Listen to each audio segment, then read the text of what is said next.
नारा संचार के ज्योतिष संवाद कार्यक्रम में आप सभी का स्वागत है। और अनिल जैन का दोस्तों प्यार भरा नमस्कार।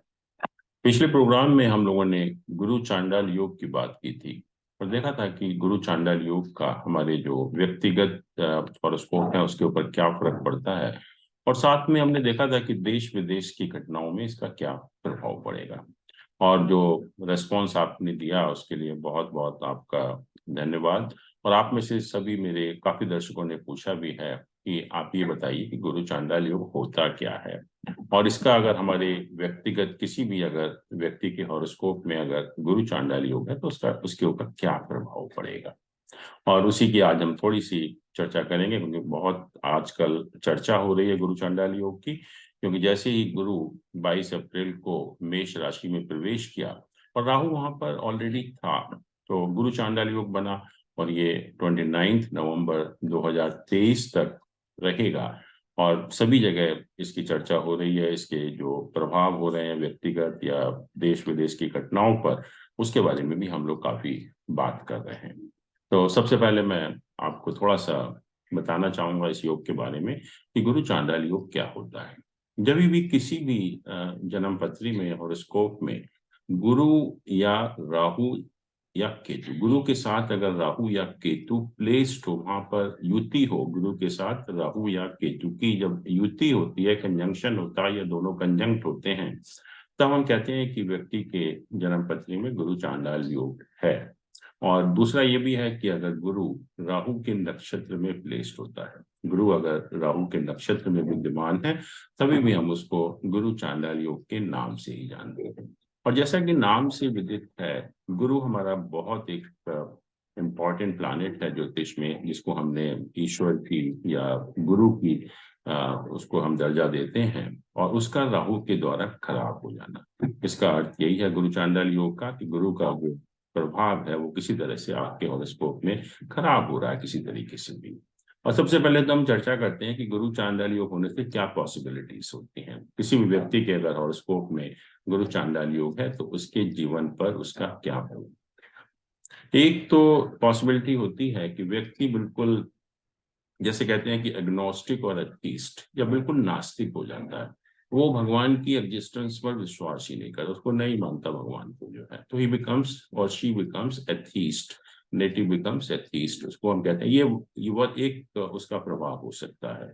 दूसरा कहते हैं कि एक व्यक्ति रिलीजियस बाइकॉट हो जाता है। रिलीजियस बाइकॉट का मतलब होता है कि अपने धर्म में तो बहुत विश्वास होता है, लेकिन दूसरे धर्म के प्रति उसको घृणा होती है। जो आजकल हम देख भी रहे हैं कि जो लोग अपने धर्म के प्रति तो बहुत कट्टर हैं, लेकिन दूसरे धर्मों के प्रति घृणा करते हैं। ये भी एक गुरु चांडाल योग का जो इफेक्ट होता है आपके व्यक्तिगत जीवन में हो सकता है। तीसरा होता है कि एक हमारे पूजा पाठ करने के कुछ प्रिस्क्राइब नॉर्म्स हैं, प्रिस्क्राइब तरीके होते हैं हर धर्म में। हम उसको ना अपना कर बिल्कुल जो नॉन प्रिस्क्राइब तरीके हैं, जो बिल्कुल एबनॉर्मल तरीके हैं, उसको हम अडॉप्ट करना शुरू कर देते हैं। जैसे कि जिसको हम ब्लैक मैजिक कहते हैं, या हिंदी में उसको क्षुद्र मंत्र कहते हैं। आपने देखा होगा बहुत सारे लोग शमशान भूमि पर जाकर रात को मंत्रों का जाप करते हैं, तो वो सब एबनॉर्मल तरीके हैं, जो नॉर्मल हमारा जो प्रिस्क्राइब तरीका है पूजा पाठ करने का उसके विपरीत है।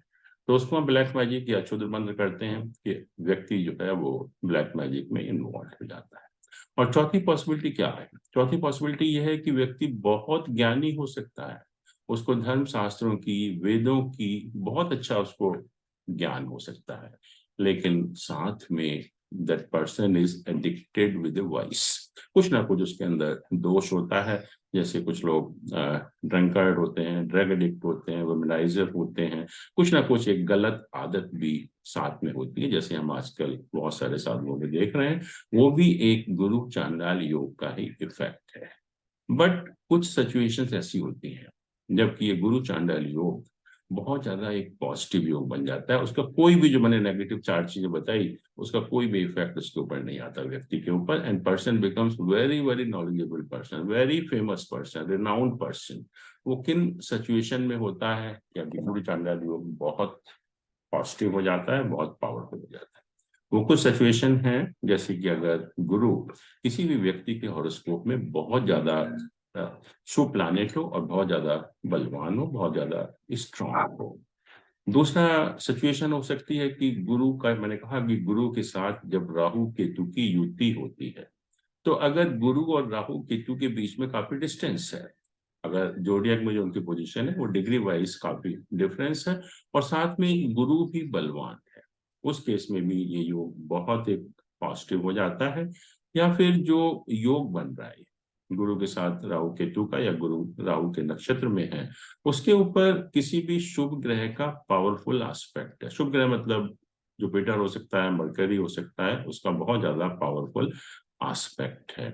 या फिर जो योग बन रहा है वो भी एक किसी शुभ प्लैनेट के नक्षत्र में हो, जो योग बन रहा है वो किसी भी शुभ प्लैनेट के नक्षत्र में हो, और वो प्लैनेट बहुत पावरफुल हो, तभी भी यह योग बहुत पॉजिटिव हो जाता है।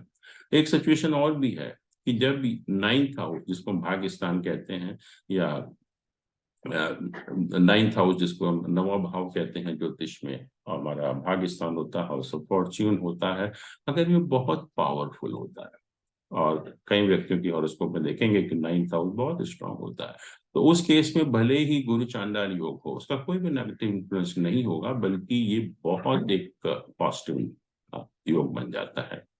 फिर एक ज्योतिष में एक योग है जो कि बहुत एक इम्पॉर्टेंट योग है, जिसको हम धर्म कर्माधिपति योग कहते हैं। मतलब जो धर्म और कर्म के हाउसेस होते हैं उनके लॉर्ड्स का आपस में संबंध, मतलब 9th और 10th हाउस के जो स्वामी होते हैं उनका जब आपस में संबंध बनता है, और आपस में संबंध 4 तरीके से बन सकता है। या तो 9th और 10th हाउस के लॉर्ड का एक्सचेंज हो, दूसरा दोनों की युति हो, दोनों एक दूसरे को देख रहे हो, या 9th हाउस का लॉर्ड 10th हाउस को देख रहा है, 10th हाउस का लॉर्ड 9th हाउस को देख रहा है, उस केस में भी ये बहुत एक पॉजिटिव योग बन जाता है।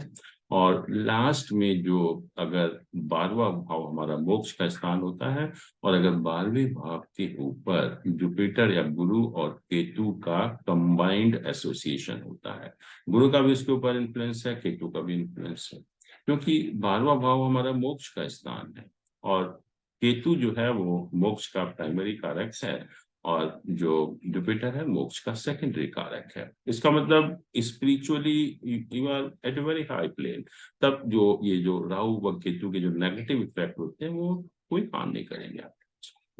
और जब हम देखेंगे कि ये हॉरोस्कोप हमारे बहुत अच्छे लोगों के हॉरोस्कोप में भी थे, योग वाले जो गुरु चांडाल योग की जब हम बात करें, बहुत ही खराब लोगों के हॉरोस्कोप में भी होते हैं। और अगर आप देखेंगे तो हमारे जो स्वामी रामकृष्ण परमहंस हुए हैं उनके हॉरोस्कोप में भी गुरु चांडाल योग था। पंडित जवाहरलाल नेहरू थे जो हमारे प्राइम मिनिस्टर थे, उनके हॉरोस्कोप में भी गुरु चांडाल योग था। और यहाँ तक कि जो हिटलर था उसके भी हॉरोस्कोप में गुरु चांडाल योग था। तो आप सोच सकते हैं कि गुरु चांडाल योग हमेशा नेगेटिव नहीं होता, कभी कभी बहुत पॉजिटिव बन जाता है, और ये व्यक्ति को व्यक्तिगत रूप में बहुत ज्ञानी बना सकता है। अपने धर्म शास्त्रों का बहुत अच्छा ज्ञान होता है, और वाकई में ही व्यक्ति जो है वो आध्यात्मिक स्तर पर बहुत ज्यादा एक शक्तिशाली व्यक्ति होता है। तो इसी के साथ हम आज का प्रोग्राम समाप्त करते हैं, और अगले सप्ताह हम किसी और रोचक विषय पर फिर आपके सामने उपस्थित होंगे। धन्यवाद, थैंक यू।